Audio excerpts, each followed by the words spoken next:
ऋतुराज,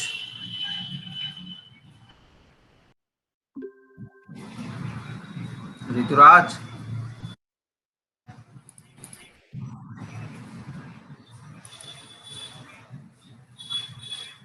तो उसका mic problem करता है।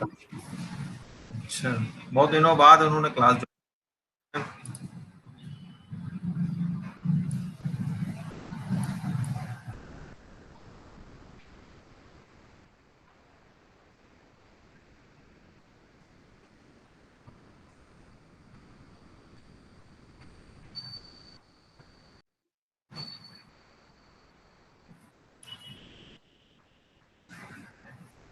शाश्वत,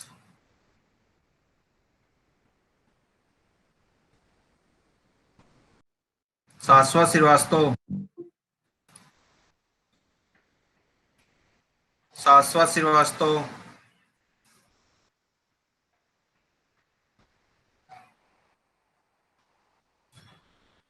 शाश्वत Srivastava. Yes sir, Rituraj sir. बहुत दिनों बाद क्लास ज्वाइन की तुमने ऋतुराज। नहीं तो सर। सर कल थे क्लास में? Yes sir.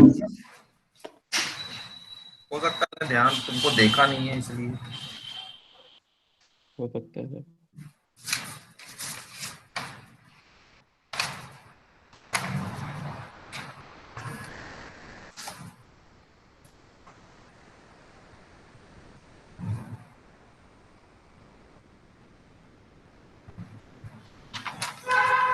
अच्छा, कल थे, परसों वाली क्लास में नहीं थे। Shashwat Srivastava, yes sir, good afternoon sir. आप भी क्लास रेगुलर नहीं कर रहे हैं?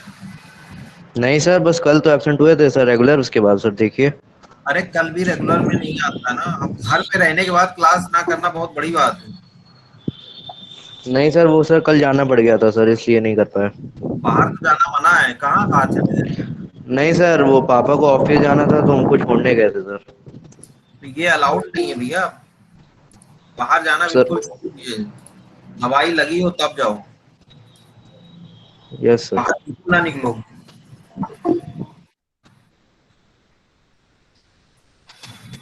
विवांशु रंजन, आप भी कल नहीं थे?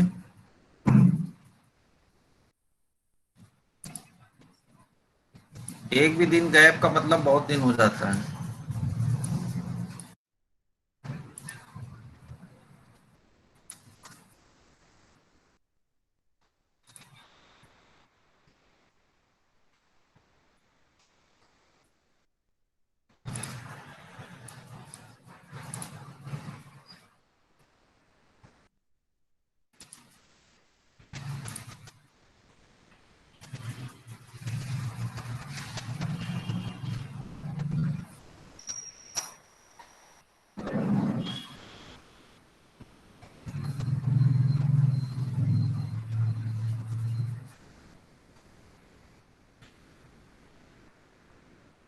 प्रीवियस थोड़ा रिवाइज करिए। आज हम लोग उसी के कंटिन्यूएशन में मॉड्युलरिटी और फंक्शनल इंडिपेंडेंस, जो हमने कल पढ़ा भी था, उसको डिटेल में पढ़ेंगे। टाइप्स ऑफ फंक्शनल इंडिपेंडेंस, ठीक है, और मॉड्युलरिटी, जो हम लोग का डिटेल डिजाइन है, जिस पे हम लोग ज्यादा एम्फसाइज यानी फोकस रहते हैं, ध्यान देना है, उसको डिस्कस करना है। एक कल देखिए, आपको एक सर्कुलेट की है, लोग जुड़ जाए तो फिर मैं बात करता हूँ उनसे। और भी की क्लास थी सीके सर की? ठीक है सर सर की। सीके सर की अभी खत्म नहीं हुई क्लास वो? हो सर गई हो सर। गई। हो गई सर। रवि चौहान, अपनी ओरिजिनल आईडी से ज्वाइन करो।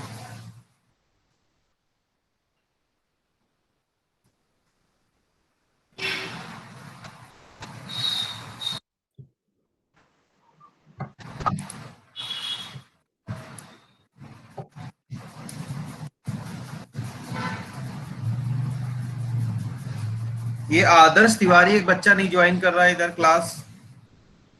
तो उसके घर पे कुछ प्रॉब्लम चल रही है। अर्पित शायद। श्रीवास्तव, कुशाग्र, ये लोग रेगुलर नहीं है। यश तायल तो 2 दिनों से।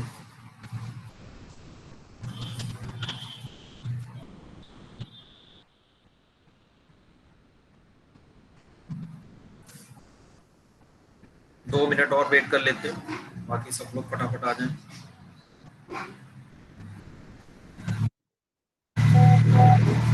Excuse me sir. हाँ मधुर बताओ। सर अभी शायद सर ट्यूट क्लास में अटेंड ना कर पाऊँ सर, मम्मी की आज वो वैक्सीनेशन का स्लॉट है, तो सर लेके जाना पड़ेगा। ठीक है, उसका एक तरीका है कि आप वहां लगे और कहीं ट्रेवल ना कर रहे हो तो अपना ज्वाइन करके सुनते रहो, यस सर, यस सर, है ना। कोशिश करूंगा सर। हाँ मतलब वो देख लीजिए, मैं आपके फेवर की बात कर रहा हूँ। Yes sir. अटेंडेंस जो है बाद में मार्क कर दीजिएगा। Good morning sir. Good morning Satyam Rai. Afternoon हो गया, अब तो 12 बज गए। Yes sir sorry. 1 मिनट में एक कल आपको मैंने वर्कशॉप का एक लिंक दिया था, उसको रजिस्टर कर लीजिए। और अभी मेरे पास हार्दिक तिवारी का मैसेज आया था कि वो लोग कुछ पेमेंट की बात कर रहे हैं, तो पेमेंट मत करिएगा। पेमेंट वो तब है जब आप उनका कोर्स करेंगे। .NET का है और ये अच्छा इंस्टीट्यूशन है, बहुत अच्छा इनका काम है। It is very and also good to do that type of workshop. तो जहां आपको अपॉर्चुनिटी मिले वो आदर्श तिवारी तो आज जुड़े हैं। और पेमेंट मत करिएगा कोई भी। पेमेंट वो फुल कोर्स की बात बताएंगे, फुल कोर्स की। ये एक ऐसा इंस्टीट्यूशन है जिसको आप अपने ऑप्शन में बना सकते हैं for your summer training also. इनसे आप बात करिएगा फर्दर, पहले एक बार इनका वर्कशॉप कर लीजिए। ये अगर हमारी कंडीशन जाते हैं तो ये बहुत अच्छी जगह है जहां पे एक्चुअल काम होता है, जो कि हमारी डिमांड रहती है। जो हम लोग SDLC को फॉलो करते हैं, आपके यहाँ 3rd ईयर के भी कुछ बच्चे यहाँ से कर रहे हैं। इसके पहले पिछले सेमेस्टर में भी जो आपका लास्ट ईयर पास आउट है, वहां पे भी लगभग 40 से 50% बच्चे वहां से काम किए थे और बहुत अच्छा प्रोजेक्ट बना था। अच्छे प्रोजेक्ट जिनको हम लोग नंबर देते हैं वो ज्यादातर यहीं के होते हैं, इसलिए हम लोग भी इनको अब रिकग्नाइज करने लगे हैं। आप भी लोग से पता चलता है कि काम कहाँ कैसा होता है। एक बहुत अच्छा प्लेस है लखनऊ यूनिवर्सिटी न्यू कैंपस के। बहुत सारे स्टूडेंट्स यहीं से ही काम कर रहे हैं। आपके अपने फ्रेंड्स भी पता करिएगा, बहुत अच्छे जो बच्चे हैं स्कॉलर्स ठीक ठाक, वो यहाँ से ही काम कर रहे हैं। तो पहले वर्कशॉप ज्वाइन कर लीजिए। मेरे पास लखनऊ यूनिवर्सिटी के ही किसी पर्सन का ये लिंक आया था और अभी लखनऊ यूनिवर्सिटी के ही उन्हीं पर्सन से एक हमारे पास आया था, तो सॉरी नेटफ्लिक्स वगैरह का नहीं, डेलॉयट का। और वो हमने लिंक बच्चों को 3rd ईयर में दिया था और प्लेसमेंट बहुत अच्छा हुआ है वहां पे। वो प्लेसमेंट के लिए था मेरे पास, तो एक बार देख लीजिए। अगर समझ में आता और अच्छा समझाते हैं तो फिर हम लोग इस पे समर ट्रेनिंग के पॉइंट ऑफ व्यू से भी डिस्कस कर सकते हैं। अभी कहीं जाना नहीं, कहीं कोई पे नहीं करना है, ये बहुत अच्छे समझ लीजिएगा। नॉट पे अ सिंगल रुपीस, पेमेंट कहीं कोई नहीं करेगा। ठीक है हार्दिक तिवारी? Yes sir. हाँ, रजिस्ट्रेशन सब लोग कर लीजिए। इनका जो भी टाइम है शायद शाम का है इनका, मैंने पढ़ा भी था। फोन भी इनका जो है मेरे पास, जो यूनिवर्सिटी वाले सारे उनका फोन भी है, तो शाम का ही है। आप थोड़ा सा खाली भी रहेंगे, देख लीजिए एक बार, सुन लीजिए, पता चल जाएगा आपको कैसा काम है, क्या समझा है। आदर्श तिवारी बहुत देर बाद ज्वाइन किया, बहुत डिले। कोई दिक्कत है? हेलो। Yes sir. हाँ यस सर। हेलो। हाँ आदर्श बताओ। Yes sir. सर प्रॉब्लम कुछ नहीं है, घर में थोड़ी प्रॉब्लम थी, टाइम नहीं मिल पा रहा था। आप ठीक है? यस सर, बढ़िया है। हाँ तो वीडियो लेक्चर भी तो आप सुनिए, क्योंकि मेरे नो पास सर। सर वीडियो यूट्यूब में देख लेते हैं, आप डालते हैं ना उसमें देख। नहीं, मेरे पास आपका उसमें नाम तो नहीं आया। किसमें सर? सभी लोग जो भी यूट्यूब देख या हमारा वीडियो लेक्चर देखते हैं, उनका नोटिफिकेशन आ जाता है मेरे पास कि कौन कौन कमेंट व्यू कर दिया करेंगे आपसे। व्यू कौन कौन करता है वो सब पता चल जाता है मुझे, इसलिए मैंने कहा था कि कम से कम थोड़ा टाइम डिवोट करिए, थीम तो पता चली जाए कि हाँ क्या बात हुई, क्या पढ़ाया गया है। 15 से 20 मिनट में आपको लेक्चर की थीम पता चल जाएगी। ठीक है, अब हम लोग टॉपिक पे बात करते हैं अपने।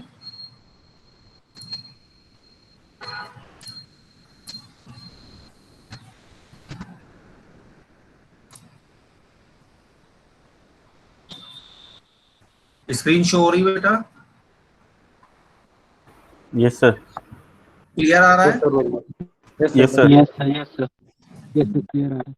So today I am going to discuss about the modularity in deep in context of detailed design. Yesterday we discussed about the two terminology or the two techniques of design, that was architecture and detailed design. और उसी detail design को ही carry on करते हुए जो हमने कुछ points थोड़ा सा डिस्क्राइब किया था उनको हमको और डिटेल में पढ़ना है। ठीक है, और ये बहुत इंपॉर्टेंट है। These are you can say that the characteristics or properties of your design must be implemented during design and as well as implementation also. तो these are practical approach, मतलब ये नहीं कि डिजाइन हमने बना दी theoretical point of view से फिर practical का काम हमारा कोडिंग है, नहीं, ये भी एक्टिवली पार्टिसिपेट करेंगे। और कैसे, ये आपको जब थोड़ी बार कोडिंग की बात हम जब करेंगे तो आपको समझ में आएगा कि हम क्यों इसको कह रहे हैं ये प्रैक्टिकल है। So software architecture and design pattern embody that is your modularity। Module की मैंने कल आपको डेफिनेशन भी लिखवाई थी कि लॉजिकली सेपरेबल एक यूनिट या बॉडी होती है of a program. So software is divided into separately named and addressable components. These sometimes called modules that are integrated to satisfy problem requirements. Creating such modules bring modularity in software. So modularity is a single attribute of software that allows a program to be intellectually manageable. One of the software engineer, Meyer, defines 5 criteria that enables us to evaluate design method with respect to its ability to define an effective modular system. तो आप देखिए कि हम इसको कैसे और ज्यादा refine कर सकते हैं, मॉड्यूल को कैसे हम और ज्यादा एक्सप्रेस कर सकते हैं। तो इसमें पहला है आपका modular decomposability. So a design method which provide a systematic mechanism for decomposing का मतलब ये हुआ कि कोई भी एक प्रॉब्लम है, यानी हमने मॉड्यूल तो बना दिया लेकिन मॉड्यूल के बाद फर्दर मॉड्यूल के अंदर मॉड्यूल, यानी उसको भी हम और डिफाइन करते हैं। कल मैंने एग्जांपल भी दिया था एमएस वर्ड का, ये आपके सामने भी दिख रहा है। ये चाहे फाइल हो या होम हो, insert, design, these are you can say that as working as a module. और इनके बाद इनके फर्दर ऑप्शंस हैं, यानी इनको भी हमने डिकम्पोज कर दिया है systematically to reduce the complexity of that particular module.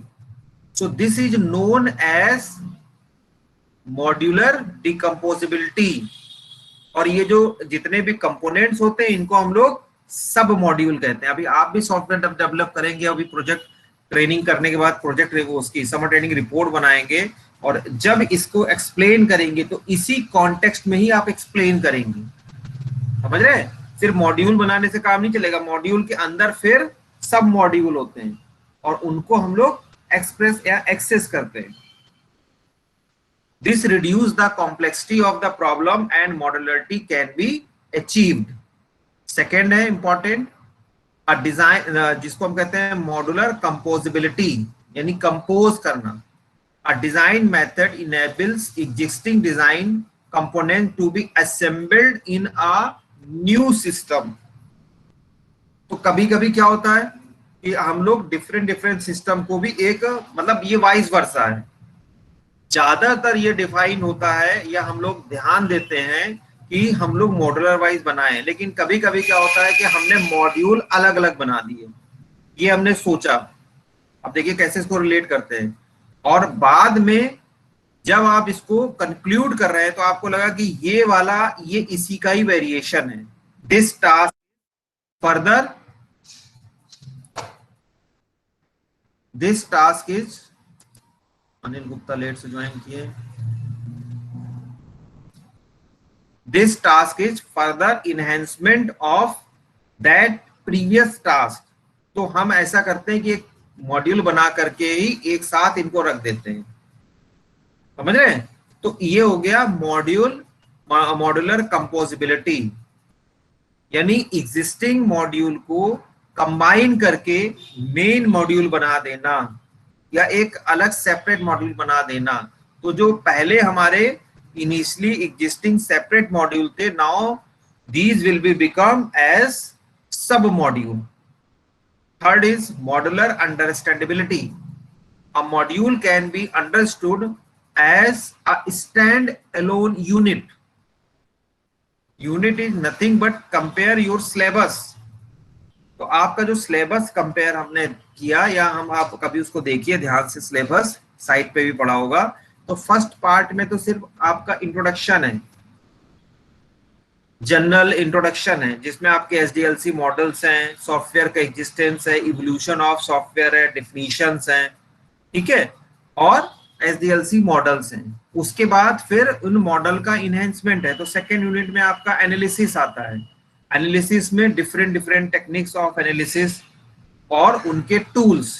Third में आता है डिजाइन। थर्ड थोड़ा बड़ा यूनिट है आपका। तो third unit consist design, coding and also testing.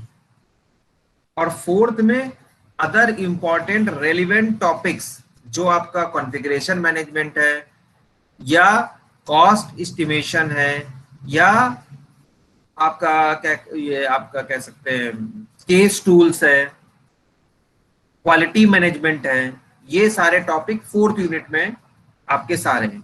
तो इस तरह से पूरे सिलेबस को मॉड्यूल वाइज बाइफरकेट कर दिया गया, और हर मॉड्यूल अपने आप में एक यूनिट की तरह काम कर रहा है, या हर यूनिट अपने आप में एज ए मॉड्यूल की तरह काम कर रही है। तो मॉड्यूलर अंडरस्टैंडेबिलिटी भी एक इंपॉर्टेंट टास्क है कि आपको समझ में आना चाहिए, और साथ ही साथ जो रेलिवेंट सब मॉड्यूल्स हैं, टास्क हैं, टॉपिक्स हैं, वो उसी मेन मॉड्यूल के अंदर डिफाइंड होने चाहिए। तो जब आप प्रॉपरली अंडरस्टैंड कर लेंगे, then it will be easier to build and easier to change also. Next है modular continuity. Small changes to the system requirement result in changes to individual modules rather than system-wide changes. So this is obvious. Last, modular protection. That is an aberrant condition occurs within a module and its effects are constrained with the module. Protection का मतलब ये हुआ कि ऐसा ना हो कि उसकी ओरिजिनलिटी या उसकी वर्किंग दूसरे पर्टिकुलर मॉड्यूल के इंप्लीमेंटेशन से हैम्पर हो।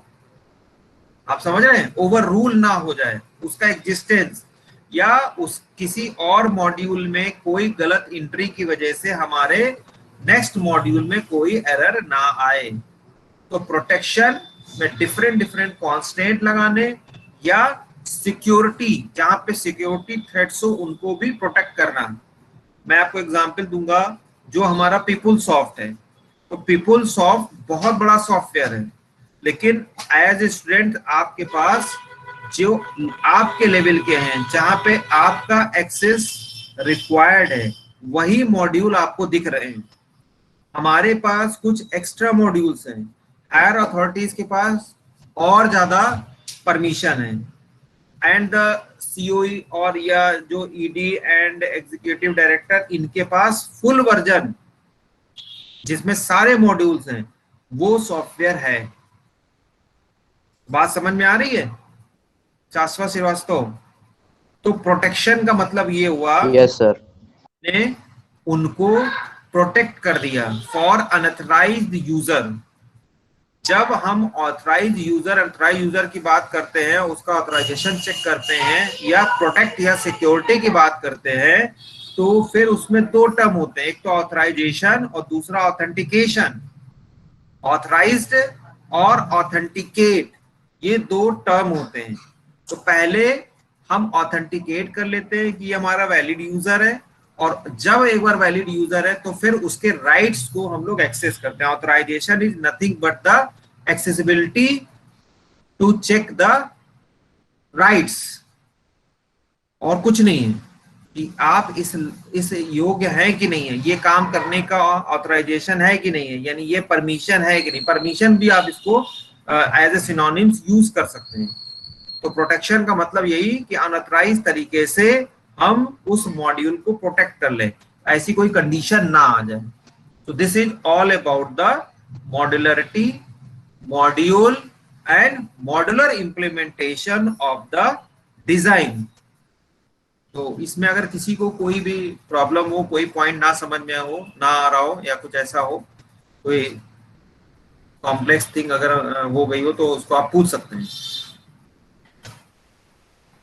सर अंडरस्टैंडेबिलिटी एक बार बता दीजिए। अंडरस्टैंडेबिलिटी का मतलब हुआ कि जब भी हम कभी भी किसी समय किसी भी मॉड्यूल को बनाते हैं, तो बनाते समय इस तरह से बनाएं कि वो प्रॉपर समझ में आना चाहिए। समझ में आने का मतलब जब हम बनाएं तो भी हमें आसानी हो, या हम उसमें कुछ चेंज करें तब भी हमको इजी वो टास्क लगे। फॉर एग्जाम्पल, मैंने आपको सॉफ्टवेयर इंजीनियरिंग का ही कोर्स बताया, अपना कैरिकुलम बताया, तो फर्स्ट में तो हमने आपको क्या किया, सिर्फ इंट्रोडक्शन दिया। इंट्रोडक्शन में जो मेन फोकस टर्म था हमारा वो था एसडीएलसी और उसके फेज और सपोर्टिंग मॉडल्स, ये हमने पहले बता दिया। अब उन मॉडल को फर्दर यूनिट्स में डिवाइड कर दिया, और ये समझ के कि मुझे कहाँ जरूरत है किसको एज ए मॉड्यूल बनाने की। आप देखिए एनालिसिस अपने आप में अलग मॉड्यूल है, लेकिन जो थर्ड यूनिट है वो जिन्होंने भी अपनी समझदारी से उसको मॉड्यूल बनाया या एक यूनिट थर्ड नाम दिया, तो उसमें डिजाइन भी है, उसमें कोडिंग भी है और उसमें टेस्टिंग भी है। क्योंकि उन्हें ये लगता है, जिसने भी सिलेबस हमारा डिजाइन किया, कि सबसे इंपॉर्टेंट टर्म जिसको हमें ज्यादा डिवोट करना है, जिसमें ज्यादा टाइम हमें डिवोट करना है, वो है एनालिसिस। समझ रहे हैं श्रुति? तो इसीलिए यस सर। आपसे उनको ये टर्म ज्यादा अच्छा लगा, या ज्यादा उनको समझ में आया कि ये ज्यादा इंपॉर्टेंट है, इसकी ज्यादा इंपॉर्टेंस है, इसलिए उसको एक अलग यूनिट में डिवाइड कर दिया। वो एक अलग बात है, उसका क्रेडिट कितना है और उसके अलॉटेड टाइम, उसका अलॉटेड टाइम कितना है, वो कितने लेक्चर में कवर होगा, that is another thing, but वो सेपरेट कर दिया गया। डिजाइन, कोडिंग और टेस्टिंग तीनों रेलिवेंट टर्म है। तो जो एनालिसिस का एंड प्रोडक्ट जो बना, जिसको हम लोग ने एसआरएस नाम दिया, this will be become as input for design. Design कर ली तो कोडिंग तो मैंने आपको पहले ही बताया, वो लेबर क्लास का काम है। डिजाइन, एनालिसिस, इनिशियल इन्वेस्टिगेशन, ये सब डिसीजन, ये सब हायर लेवल के काम होते हैं। लेकिन जो कोडिंग करता है या जब प्रोग्रामर होती है, उसकी पोस्ट बहुत छोटी मानी जाती है। समझ रहे हैं? और उसके बाद टेस्टिंग भी बहुत इंपॉर्टेंट पोस्ट होती है, हायर पोस्ट में मानी जाती है। इन्होंने इनको एक साथ कंबाइन कर दिया। उसके बाद बहुत सारे different aspects during software development, जिसमें आपका चाहे कॉस्टिंग हो, स्टाफिंग हो, रिस्क डिटेल मैनेजमेंट हो, साइज का इम्प्लीमेंटेशन हो, कॉन्फ़िगरेशन मैनेजमेंट हो, और एक है हमारा project management, software project management, इसमें प्रोजेक्ट प्लान, प्रोजेक्ट अंडरस्टैंडिंग, ये टॉपिक्स आप देखिए 4th यूनिट में डाले गए हैं। तो रीजन यही है। तो अंडरस्टैंडेबिलिटी का मतलब कि इस तरह से उसको डिकम्पोज करें, हमको लगे एज ए यूनिट है और वो सारे टॉपिक उसके अंदर आ जाएं।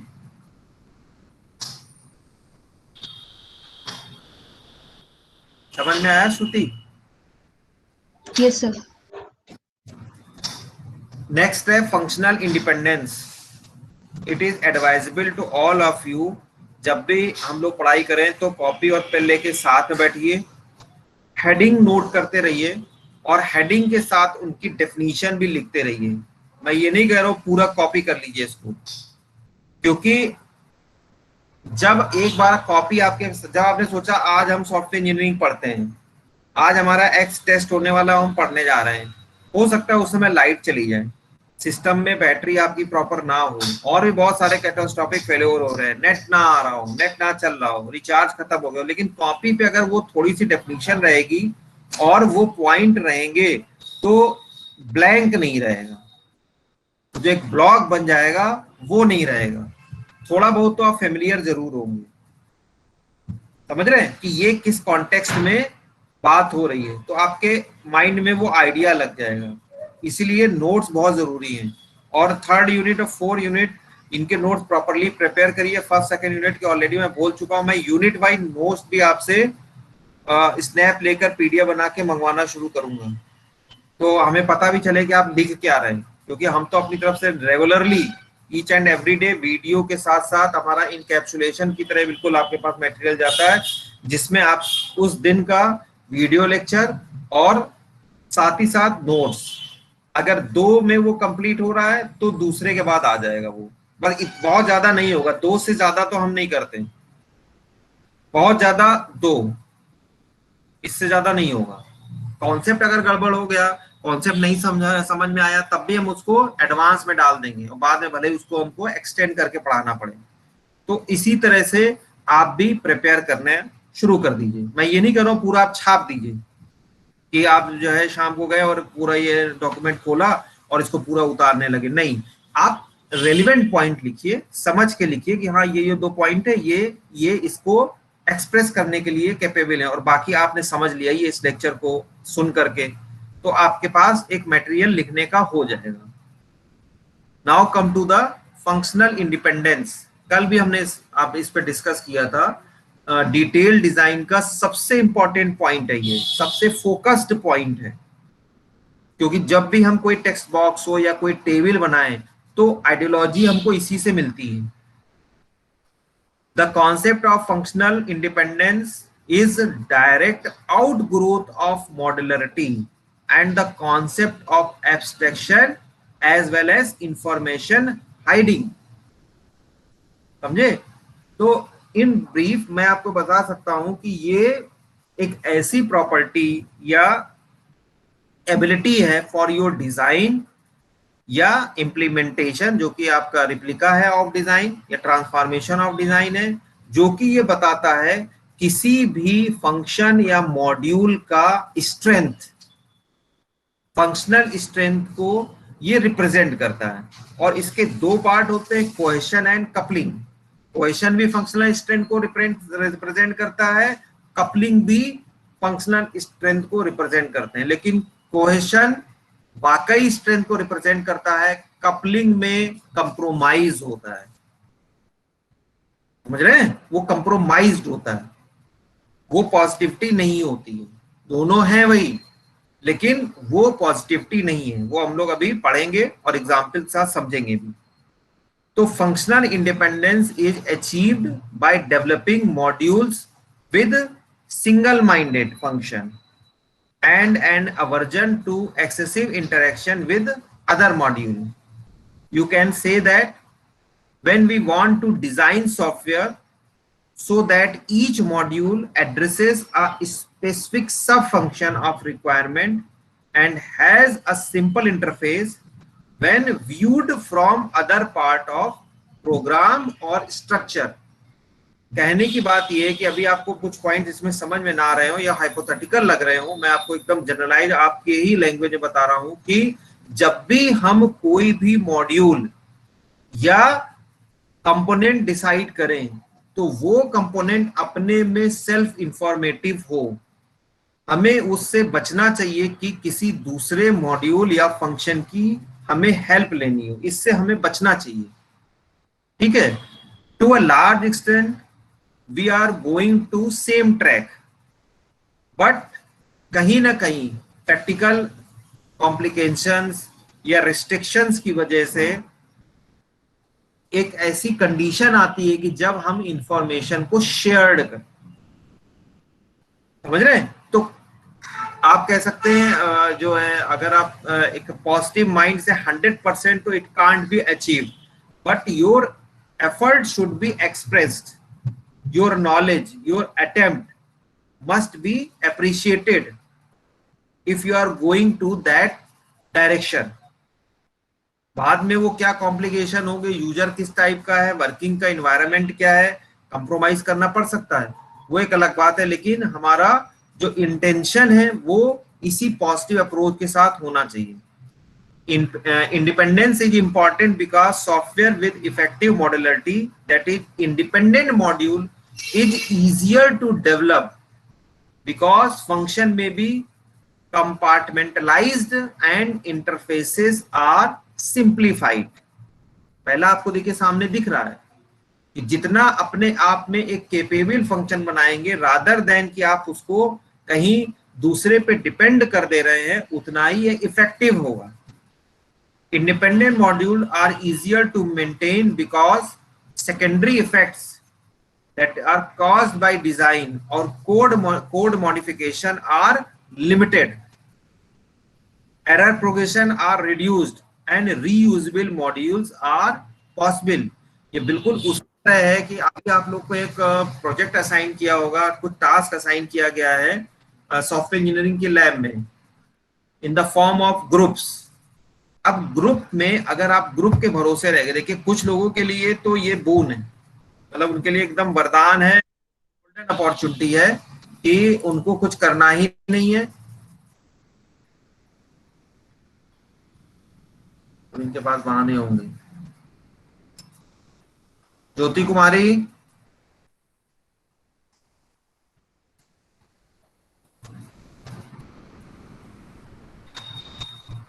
ज्योति कुमारी,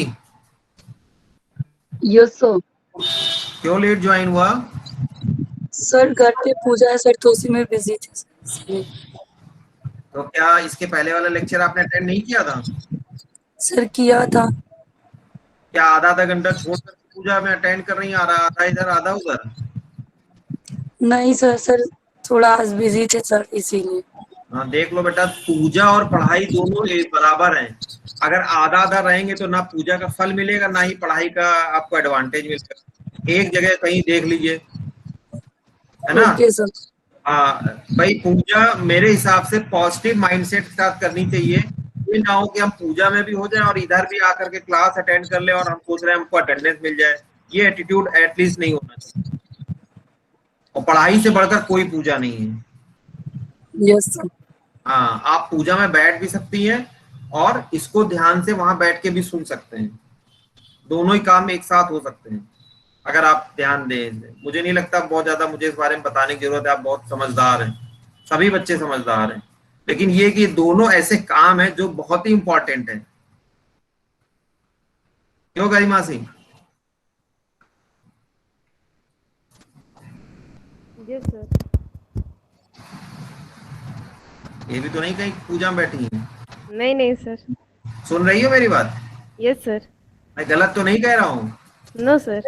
क्योंकि दोनों ही बहुत इंपॉर्टेंट है। पूजा में भी हमें मन लगाना पड़ेगा, दिमाग कहीं और रहेगा तो हमको कोई भी फल उसका नहीं मिलेगा भगवान। Yes sir. और पढ़ाई भी यही है कि अगर हमारा ध्यान इधर नहीं रहेगा तो मैं जो भी बोल रहा हूँ वो आपको समझ नहीं आएगा। आप चाहे लाख वीडियो देख लीजिए, वो इंटेंशन जब तक नहीं आप अपने को दे पाएंगे तब तक कहाँ समझ में। दोनों एक ही ऐसे टास्क एक साथ कर लेना बहुत टिपिकल टास्क है। ज्योति इसको मैनेज करोगी, अटेंडेंस तो लग जाएगी, वो कोई दिक्कत नहीं है, लेकिन थोड़ा सा जो उसकी मेन स्पिरिट है वो भी ध्यान में रखो। इंडिपेंडेंट मॉड्यूल आर इजियर, ये मैंने आपको बता दिया ये पॉइंट, ठीक है। तो नेक्स्ट है functional independence is a key to good design and design is the key to software quality. ये एक दूसरे से रिलेटेड है। Independence is assessed using two qualitative criteria, I already told you yesterday. These are practical applications of independence. Independence को जो आप achieve करेंगे, functional independence को जो अचीव करेंगे, वो यही दो क्राइटेरिया है. बहुत इंपॉर्टेंट है, वेरी वेरी इंपॉर्टेंट है. कोई भी पेपर बने, किसी भी तरह का फॉर्म में, कहीं भी किसी फॉर्म में पेपर बने, ये हमेशा पूछा जाएगा. कंपटीशन में भी पूछा जाएगा, प्रोजेक्ट के वाइवा में भी पूछा जाएगा. ये ध्यान रखिएगा. तो पहला है इसमें क्वेश्चन. क्वेश्चन एक्चुअली, क्वेश्चन का मतलब ये हुआ कि ये किसी भी मॉड्यूल का, मैंने बताया ये पॉजिटिविटी है, मॉड्यूल के फंक्शनल स्ट्रेंथ को पॉजिटिव फॉर्म में रिप्रेजेंट करता है. So question is an indication of relative functional strength of a module. A cohesive module perform a single task requiring little interaction with other components in other parts of program. समझ में आ रहा है? तो question का मतलब ही यही हुआ कि ये अपने आप में इतना कैपेबल होता है कि ये मॉड्यूल, जो भी जिसके लिए ये मॉड्यूल बना है, जिस पर्पस के लिए मॉड्यूल बना है, जिस स्पिरिट से ये मॉड्यूल बनाया गया है, अंडरस्टैंडेबिलिटी को यूज करते हुए, वो कैपेबल है उसके पर्पस को सॉल्व करने के लिए. Second, coupling. Coupling is an indication of the relative interdependence among modules. मैंने आपको बताया कि यहाँ पे कुछ प्रैक्टिकल कॉम्प्लिकेशन कंडीशंस होती है जिसकी वजह से आप मॉड्यूल को कंबाइन करते हैं और एक मॉड्यूल से दूसरे मॉड्यूल के शेयरिंग में इंफॉर्मेशन लेते हैं. इसके मैंने कॉन्टेक्स्ट में आपको एग्जांपल भी बताया था, आपका डेटाबेस में जो टेबल्स थे, क्योंकि कोशिश हमें ये करनी चाहिए, जैसे हमने बताया अभी क्वेश्चन की तरह, की हमको जो भी मॉड्यूल या टेबल बना रहे हैं वो एक सिंगल टेबल से सारे पर्पस सॉल्व हो जाए. लेकिन प्रैक्टिकल इंप्लीकेशन क्या कहता है, बहुत बड़ी टेबल अगर हो जाएगी हमारी तो परफॉर्मेंस डिग्रेड हो जाएगा, रेस्पॉन्स टाइम आपका बढ़ जाएगा, यानी जो डिले है वो बढ़ जाएगा, वेटिंग टाइम बढ़ जाएगा. इसकी वजह से उस टेबल को हमें स्प्लिट करना पड़ता है, नॉर्मलाइज करते हैं, एक से करके फिर तुमको हम स्प्लिट करके तोड़ देते हैं, 2-3 में कर देते हैं, तो परफॉर्मेंस हमारी हाई हो जाती है. इसलिए जब आपको हो सकता है बताया भी गया हो अभी डेटाबेस में, थ्योरी में ही, क्योंकि थ्योरी का ही मेन पार्ट है कि जो हम स्प्लिट करते हैं, जो हम इसको तोड़ते हैं, ये मैनिपुलेशन होता है. जो क्वेरीज होती हैं वो हमारे 3 पार्ट में बनी होती हैं. अगर 3 लैंग्वेज एक्चुअल में होती, कोई बताएगा उन 3 लैंग्वेज का नाम?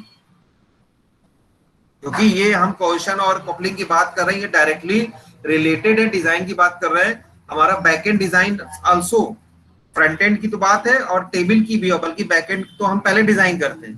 कोई मुझे बताएगा वो 3 टाइप की लैंग्वेज का नाम जो कि डेटाबेस में यूज होती हैं, या एसक्यूएल के टाइप और थोड़ा रिफाइन कर दें. तो पीएचपी मैं एसक्यूएल की बात कर रहा हूँ. एसक्यूएल में जो क्वेरीज के टाइप्स होते हैं या लैंग्वेजेस होती हैं, एसक्यूएल स्ट्रक्चर्ड क्वेरी लैंग्वेज, इनके ये 3 टाइप्स में बटे होते हैं. जो कमांड्स होते हैं ये 3 टाइप की लैंग्वेज को सपोर्ट करते हैं. उन लैंग्वेज के नाम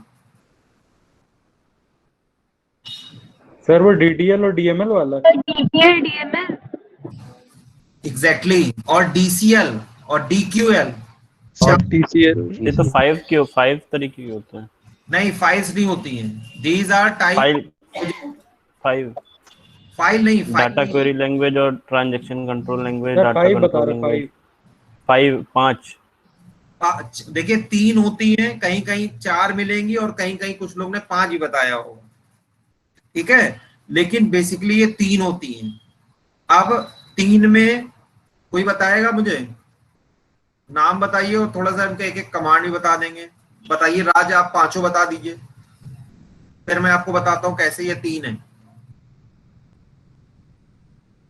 तो पहला होता है डाटा डेफिनेशन लैंग्वेज, जिसमें sir create, drop, alter, truncate ये सब आता है.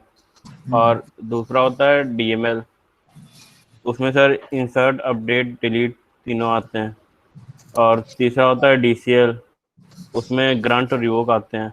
और TCL में कमिट, रोल बैक और सेव पॉइंट आता है। कौन सा? और DQL में सेलेक्ट आता है सिर्फ। हाँ DQL में सेलेक्ट आता है और TCL में कमिट, हाँ, रोल बैक और सेव पॉइंट। देखिए एक्चुअल में 3 होते हैं, लेकिन इसको और ज्यादा जब रिफाइन किया गया तो कहीं कहीं किसी किताब में आपको 3 और 4 और 5 भी मिलेंगे। ठीक है, जो आपका 3 होता है DDL, डिफाइन, ये डेफिनीशन को क्रिएट करते हैं, टेबल्स को क्रिएट करते हैं।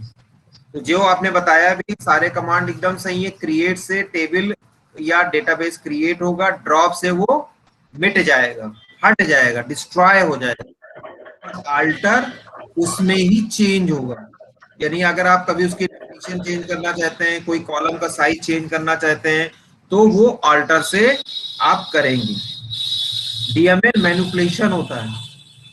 मैनिपुलेशन में जैसे क्वेरीज आपने सारी कमांड सारे बताए, इंसर्ट है, डिलीट है, ठीक है, अपडेट एक बहुत इंपॉर्टेंट है, अपडेट।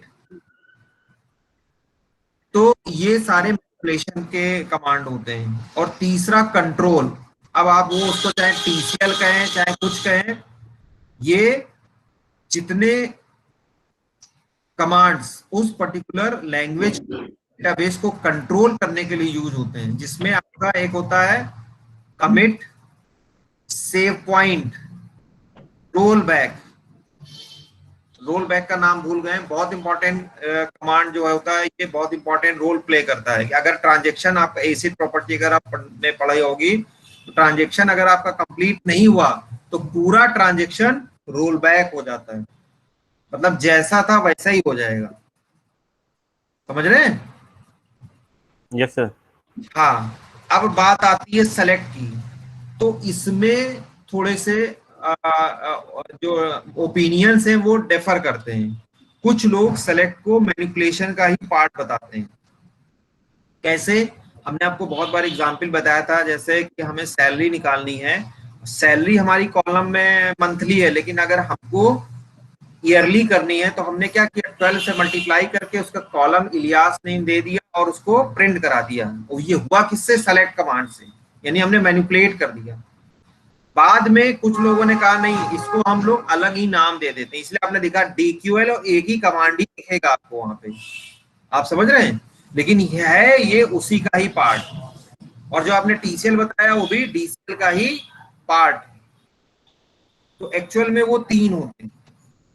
तो जब हम कपलिंग की बात करते हैं, जो हमने बताया, वो इसीलिए होता है कि जो टेबल्स हैं, 2 से 3 टेबल्स, अब आपने रिफाइनमेंट के लिए, नॉर्मलाइजेशन को अचीव करने के लिए वो स्प्लिट करनी पड़ी हमको, लेकिन बाद में अब हमको डिजाइन की प्रॉपर्टी को भी मेंटेन करना है, तो अब हमें उनको कंबाइन करना पड़ता है। तो इस प्रोसेस को हम लोग कहते हैं coupling.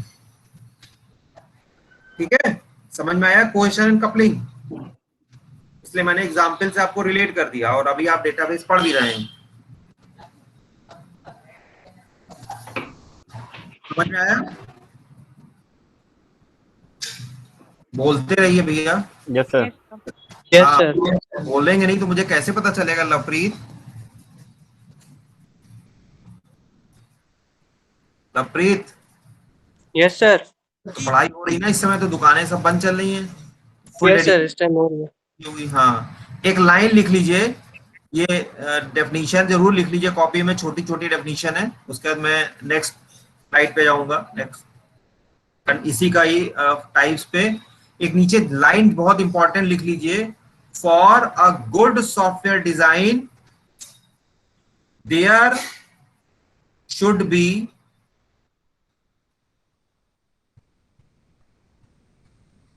High cohesion and low coupling. ये लाइन जरूर लिख लीजिए, इसको अंडरलाइन कर लीजिए, ये आपको बहुत कम जगह दिखेगा। हाई कोहेशन और लो कपलिंग सर। सर एक बार फिर से बोलेंगे। For a good design there should be high cohesion and low coupling.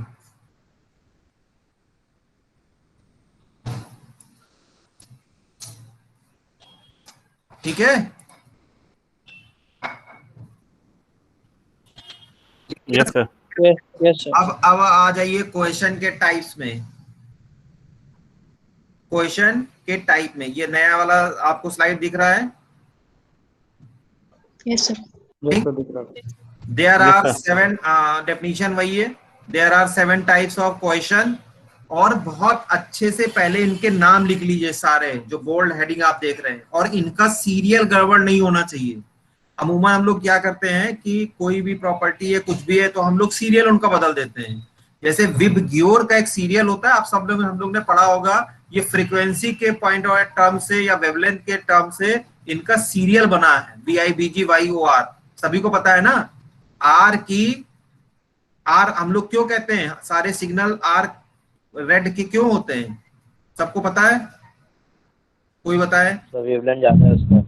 Wavelength ज्यादा होती है उसकी। बहुत दूर से हमें दिख जाते हैं, बहुत लोगों को सकता है वेवलेंथ में परेशानी हो, ठीक है? तो इसलिए आर सबसे आखिरी में है। यानी जब हम विबग्योर की बात कर रहे हैं तो ये इंक्रीजिंग ऑर्डर ऑफ वेवलेंथ में हमारे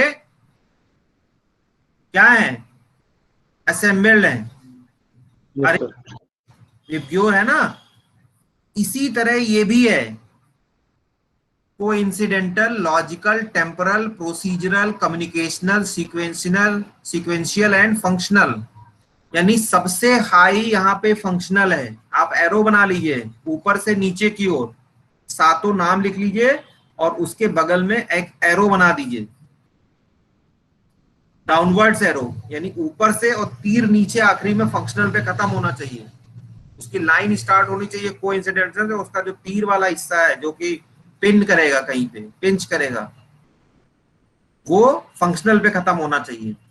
और शॉर्ट फॉर्म लिख लीजिए CLT PCS F। इसको आप इस तरह से भी लिखते हैं, जो हम लोग के सर जो हम लोग को पढ़ाते थे वो इसी हिसाब से इसको पढ़ाते थे कि CLT का मतलब चंदूलाल टोकस, PCS यानी PCS जो हम लोग PCS एग्जाम देते हैं, इन फर्स्ट अटेम्प्ट। अटेम्प्ट को हम भूल जाएंगे क्योंकि अटेम्प्ट कोई वर्ड नहीं है, इनसे हमें कोई मतलब नहीं है, बट ये टर्म हमको याद में रहने चाहिए। जो हम लोग अधिकतर अपना साइन कॉस और इन सब की वैल्यू के लिए भी हम लोग जो है अपना स्लोगन बना लेते हैं, तो उसी तरह ये भी है CLT PCS F, Chandulal Tokas, PCS in first attempt. हो गए वो, इंग्लिश को बहुत ज्यादा ध्यान ना दीजिए, बस हमें याद रहना चाहिए। तो मतलब जो सबसे पहले जो नाम है C से, देखिए C 2 बार है तो डोंट बी कंफ्यूज। पहला है कोइंसिडेंटल। कोइंसिडेंटल सबसे लोएस्ट जिसकी स्ट्रेंथ होती है। It is unplanned and random cohesion which might be the result of breaking the program into smaller module for sake of modelization. Because it is unplanned, it may serve confusion to the programmers and is generally not accepted. ये होता है coincidental। अब coincidental को कैसे समझेंगे कि module के अंदर मॉड्यूल बना है, मतलब एक ही मॉड्यूल बना है और उसके अंदर फिर से मॉड्यूल बना दिया। अब इसको और अच्छे से हम लोग एक्सप्लेन कर सकते हैं कि मैंने आपको ऑलरेडी बताया कि जो SQL है उसके 3 टाइप होते हैं। अब आपने उसको कह दिया ये 5 टाइप के होते हैं, तो वो जो 5 टाइप निकले वो उन्हीं 3 टाइप से आपने निकाल दिया। हमने आपको एकदम प्रूव करके बता दिया कि कैसे DQL is the part of DML। Select को हम कैसे मैनिपुलेट्स में यूज कर सकते हैं, समझ रहे हैं? लेकिन अब हमने उसको अलग कर दिया किसी और रेफरेंस में, लेकिन है वो क्या, कोइंसिडेंटल, वो उसी में से ही प्रोड्यूस हुआ है। बात समझ में आई सभी को? ये टाइप समझ में आया? Yes sir. दूसरा है logical. When logically categorized elements are put together into a module, it is called logical cohesion.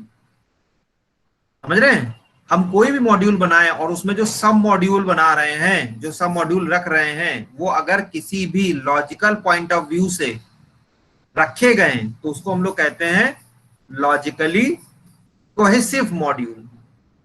कभी कभी हम लोग टेम्परेरी रखते हैं।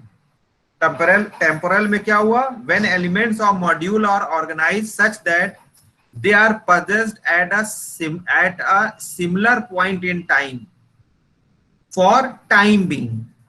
Similar point in time mean you can say that time being. जैसे हम लोग टेम्परेरी वेरिएबल यूज करते हैं इसी तरह से टेम्परेरी मॉड्यूल भी हम लोग बना देते हैं। उनका बहुत ज्यादा रोल नहीं होता है, लेकिन हमने एक स्कोप बना के रख दिया कि हो सकता है कभी जरूरत पड़े। जैसे आपने देखा है कि हेल्प बनाया है, हेल्प के अंदर हमने कॉन्टेक्ट अस का भी मॉड्यूल बना दिया और साथ में हेल्प के कुछ अलग से जो है मॉड्यूल और बना दिए जो आपकी डेफिनेशन को और उससे रिलेटेड इंफॉर्मेशन बताएगा।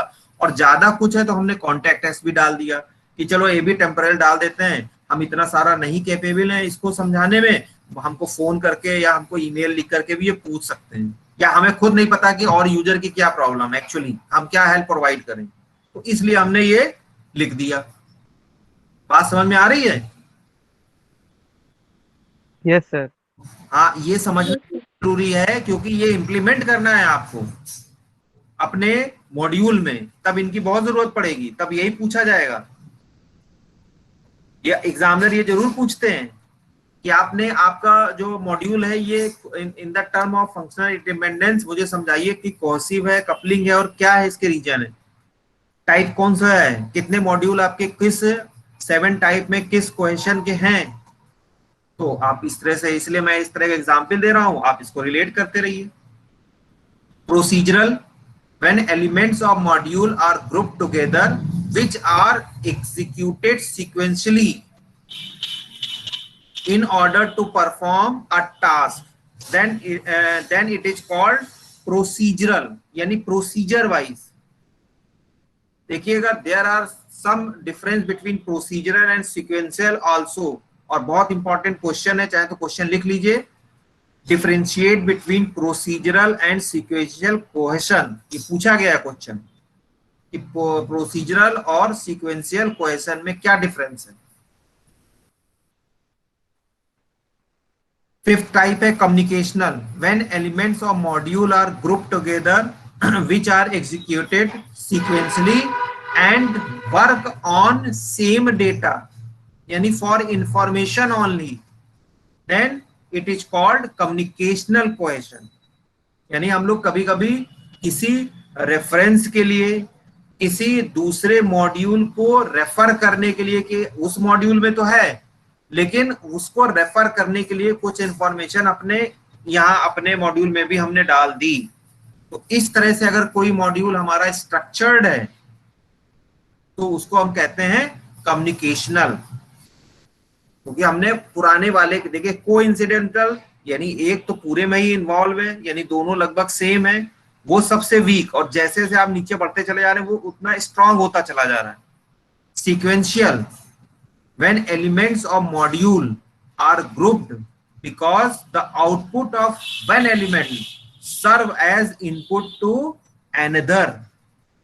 आप समझ रहे हैं, जो हमारा फेज है एसडीएलसी का फेज है वो हम इसलिए क्यों कह रहे हैं वो सीक्वेंशियल है, क्योंकि उसमें हर फेज का आउटपुट दूसरे के लिए इनपुट काम कर रहा है। और प्रोसीजरल और सीक्वेंशियल में यही डिफरेंस है, समझ रहे हैं। प्रोसीजर में अपने ही मॉड्यूल में ये सारे अरेंजमेंट हैं, लेकिन सीक्वेंशियल मोर देन जो आपके मॉड्यूल हैं उनको रेफर करते हुए अगर इंफॉर्मेशन कंटेन कर रहा है तो वो इस तरह का, अगर वो ग्रुप्ड है तो उसको हम कहते हैं सीक्वेंशियल।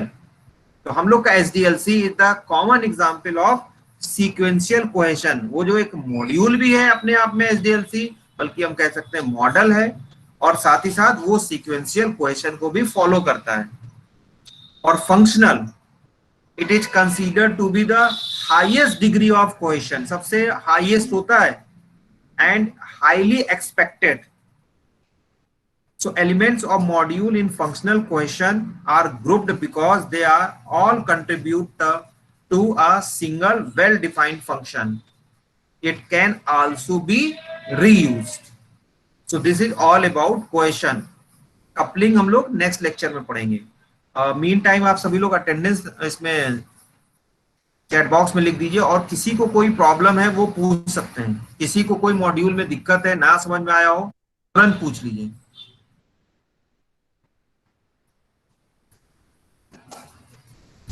चैट बॉक्स में सभी लोग अटेंडेंस डाल दीजिए,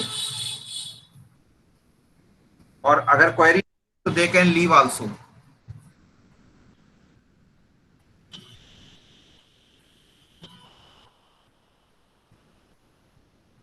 अटेंडेंस डाल दिए, कोई क्वेरी नहीं है, यू कैन लीव। और कोई प्रॉब्लम है तो पूछ सकते हैं। और हम लोग अभी ट्यूब क्लास भी डिस्कस करेंगे, तो सेकंड ग्रुप वाले हमसे उस ट्यूब क्लास में भी डिस्कस कर सकते हैं, बात कर सकते हैं, पूछ सकते हैं।